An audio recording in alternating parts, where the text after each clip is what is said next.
What's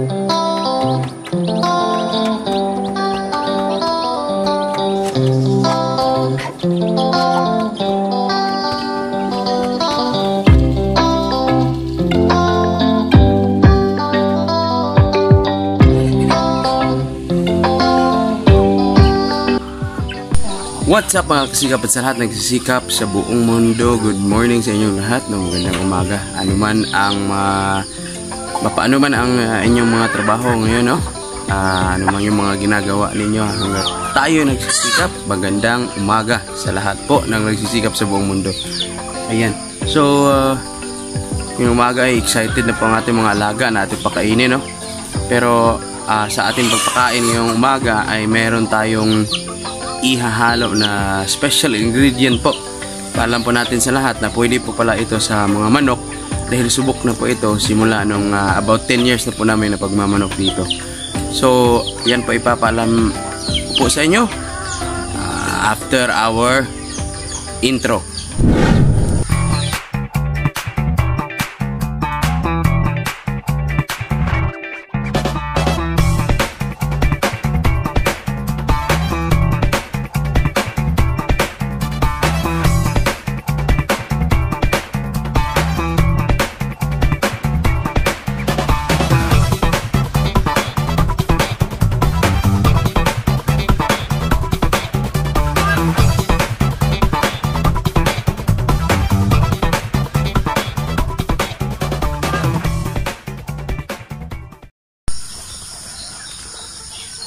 Ito lang din naman ang ating sinasabing ating special ingredient. Ang tawag dito ay gabon. Yan. So ito ihahalo sa ating tubig. Pwedeng ipainom o pwede din ang tubig na ating nakuha galing dito ay ating i-mix dun sa ating pakain. Kaya tara na't gawin natin yan. Let's go! Dati po nung hindi pa namin nalagyan ng net itong area na ito mga kasikap, dito sa taas ng portion ng kubo, ayan yung kubo sa baba, dito sa taas na portion ay nilagyan po natin ito ng tinaniman po natin ito ng mga gabon. Ngunit ito na naman po yung mga natira mga maliit na lang po, punong-puno po ito ng gabon noon. Kasi daw sabi ni Papa Dax nung unang panahon daw, kapag kayo mga matanda ay ng manok, nagre-raise ng native chicken, ay kanila daw tinataniman ng gabon yung kanilang paligid dahil yung mga manok daw ay kusa daw tutuka dyan pag merong mga sintomas ng kanilang mga sipon. Kaya yun yung ating ginagawa, ay hinahalo na lang natin, no, para makasigurado tayo na maano nila. So ito yung pinaka effective na antibiotic sa mga herbal lang na makikita lang natin sa ating paligid. Andito sila sa lang, ang dali lang kukunin. Ayan. Yan, marami pa doon sa kabila. So yan po, hindi mo muna natin sila haluan ng ibang dahon. Ito muna po ang ating gagawin. Siyempre meron tayong tubig dito. At yung ating natirang isang kalderong kanin ating sinaing nung una nating vlog. Sa yung ating feeds. So konti lamang po ang ating hahalo. So ganito po lamang ang ating gagawin dito sa ating gabon. Ayan, ikumus po natin siya dun sa ating tubig.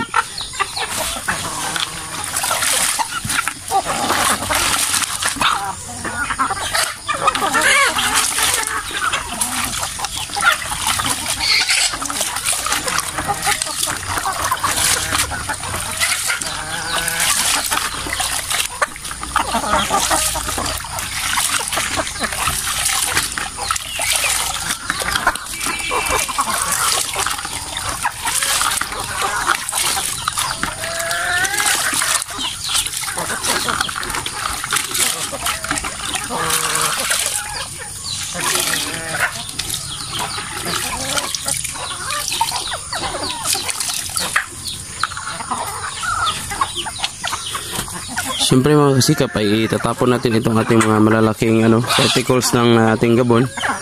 At yung mga maliliit ay natitira dito. Kaya ganito ng kulay ng ating tubig. Ihalo na natin ang ating mga pakain sa kanila upang mapakain na.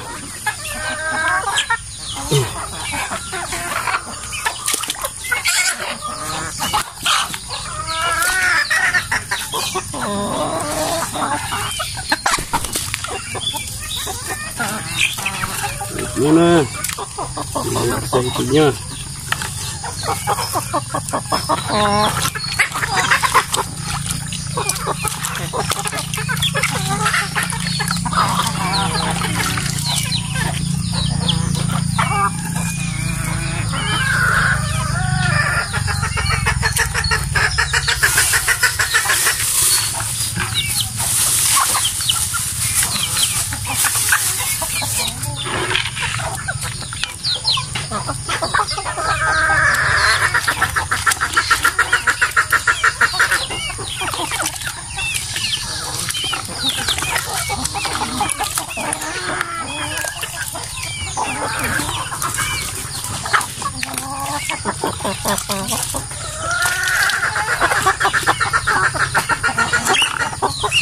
So tara na, ipakain natin sa ating mga alaga ang ating mga na-mix na.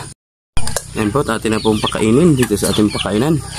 Dito lang muna po sa baba kasi yung iba nasa labas pa. So hindi natin sila madadala dun sa likod. So atin na silang pakainin na.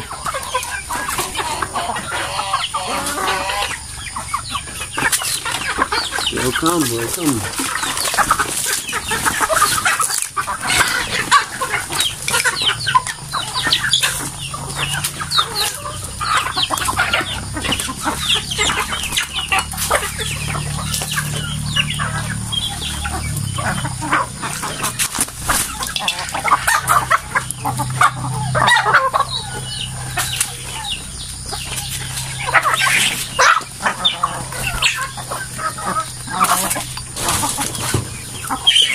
So ganun po talaga pag mayroong kanin, isang kuha na kanin saka tatakbo sa malayo.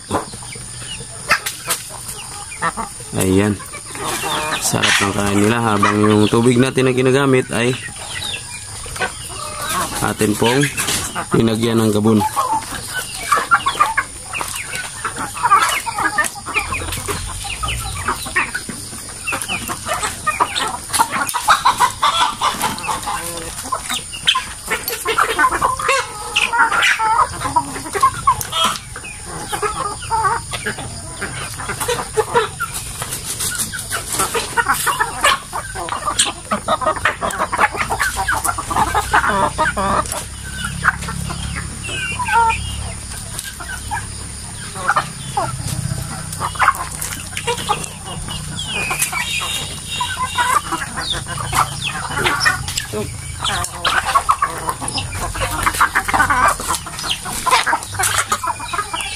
Meron pang mga hindi nakapasok.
So ayun mga kasikap, ito lamang po ang ating babahagi dito sa araw na ito.